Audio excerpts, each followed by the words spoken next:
need some Dutch courage for this one. Hi, welcome back to my channel. I'm thinking of staying with the setup for a bit. Granted, I've just recorded my second video and I'm just jumping straight into the third, but I think I like it. I'm afraid I'm not in focus, but you know, I couldn't see a thing when I was recording my first video because I need glasses and the light was reflecting, so it would have been very distracting.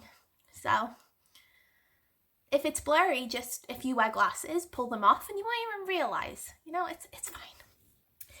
I am doing a terrifying video in a sense because I'm talking about all the books that Booktube recommended that I found meh. Now this doesn't necessarily mean I hated them. Some of these I gave 4 stars. Of course, my rating system is kind of wackadoodle, but they just let me down, and not in the way of my expectations were too high. There was just something about each book that I didn't find gripping enough to give 5 stars. So we'll just jump into it and, you know, we can have a healthy debate. If you love one of these books, comment, tweet me, and I'd love to hear. It's always fun if you read a book with someone and anyway, if you read a book with someone and one of you loves it and one of you hates it, because you have more to talk about. If you both love a book, or worse, if you both give a book 3 stars, you don't really have that much to say. Whereas when you have such differing opinions, it's fun. So, healthy debating, people. Now, first up we have Pachinko by Min Jin Lee. If you didn't know, it's a historical fiction that spans multiple generations, but begins in the 1900s with a Korean family who try and sell their daughter through an arranged marriage to a fisherman in Korea. But when she finds out that he's already married, she runs away with a guy, or accepts the marriage proposal of a man who is moving to Japan because she finds out she's pregnant and it's a whole hoopla, but she doesn't want to be with someone who she can't love. And it's mainly, the beginning part is about the racism within the cultures of Japan to Koreans. And I found that very interesting because you don't usually read from that side of things in historical fictions. I mean, it's a miracle it's not just about World War II, because that's mainly what's popular now, I guess, within the historical fiction genre.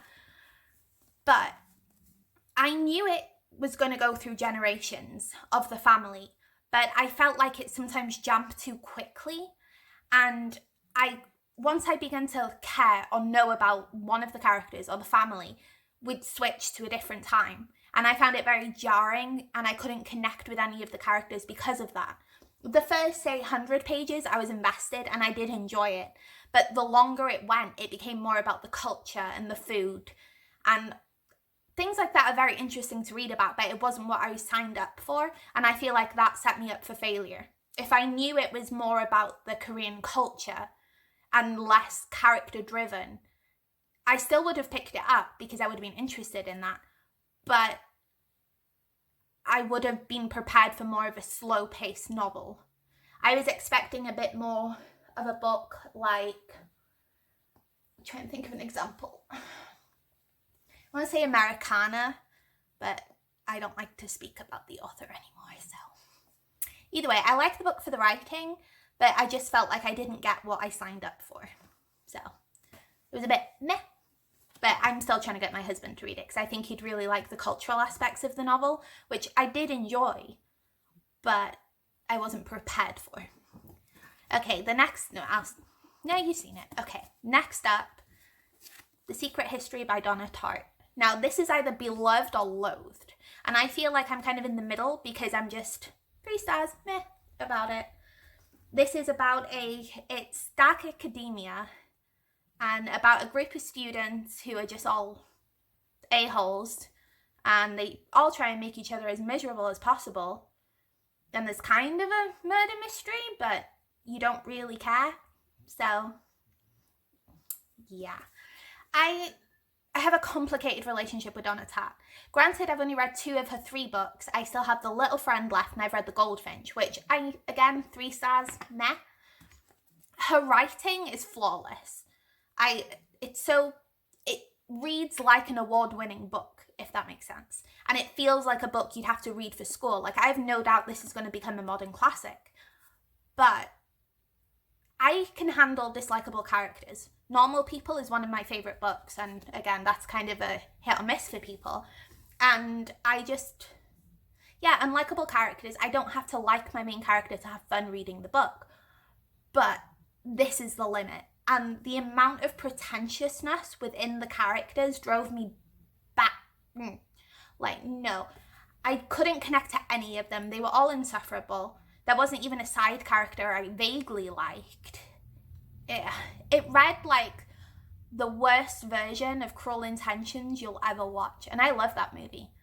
But it's like if the worst director and the worst writer came together and said, let's remake Cruel Intentions, but with a murder mystery.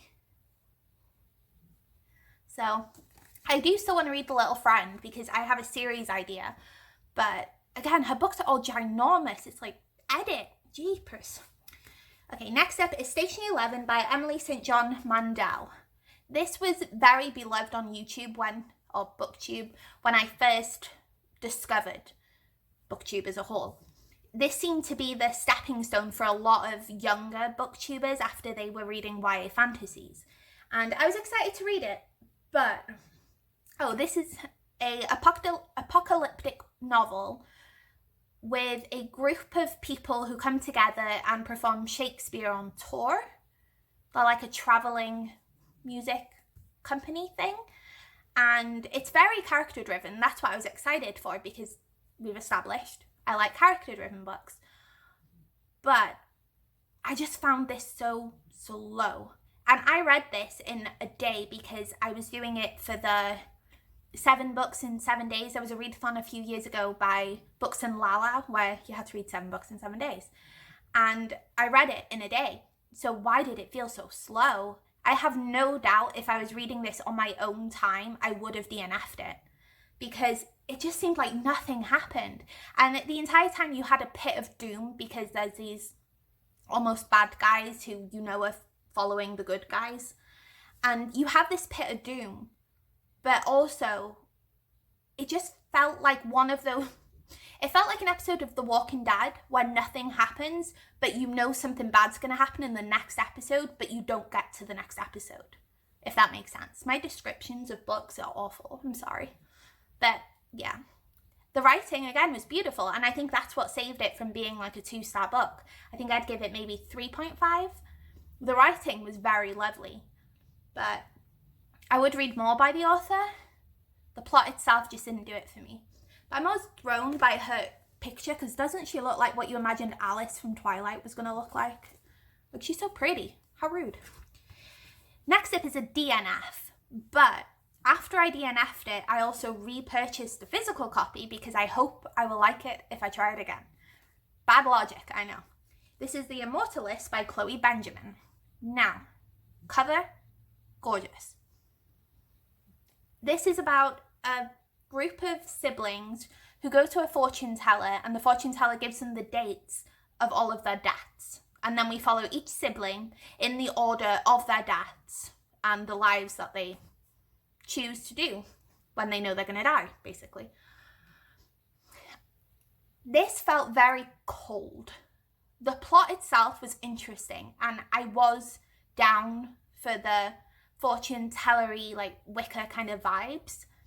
Like, I was expecting it to be a very good Halloween-y read, but I couldn't connect with any of the characters. They all felt at a distance. Like, this felt almost like you are watching, or you're reading the book through a window, so you're losing the characters because they're out of sight. If that makes, again, my descriptions are awful. Oh my god. But yeah, I just couldn't connect with any of the characters. The writing was pretty good. It wasn't remarkable, but it was pretty good. And one thing that ended up making me DNF was the way she portrayed the queer character. I don't know, it just felt off to me.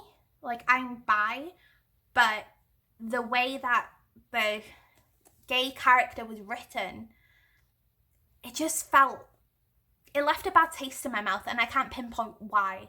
I'm hoping to look up reviews if I finish it or decide to fully DNF it to see if other people felt that way. But yeah, I still kind of want to read it because it's such an interesting idea for a novel, but and the audiobook was okay, so I don't know.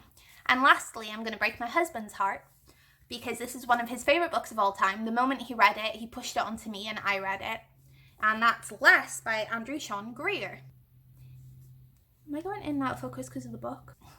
This is about a gay man who gets invited to his ex's wedding, and in a bid to have a good excuse as to why he won't go, he accepts all these different invitations he's been getting.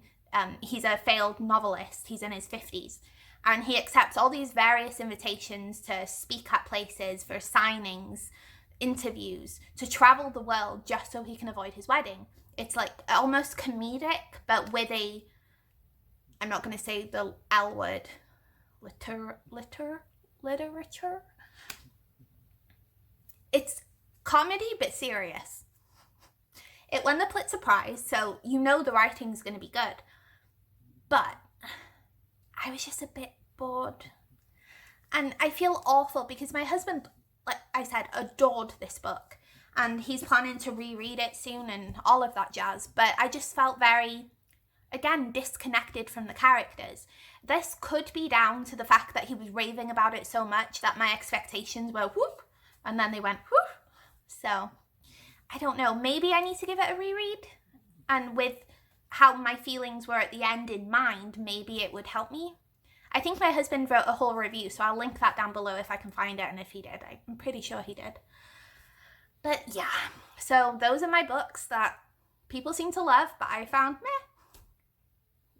Did I wound anyone's feelings? If so, I'm so sorry, but there's probably a favourite book of mine that you felt meh about. Because I like some weird books sometimes. Comment down below if you feel the same way about any of these, or if they're your favourites, or if you hated any of them, or just felt meh. And yeah, thank you for watching, and I'm still just going to say awkwardly bye, because I have no outro still.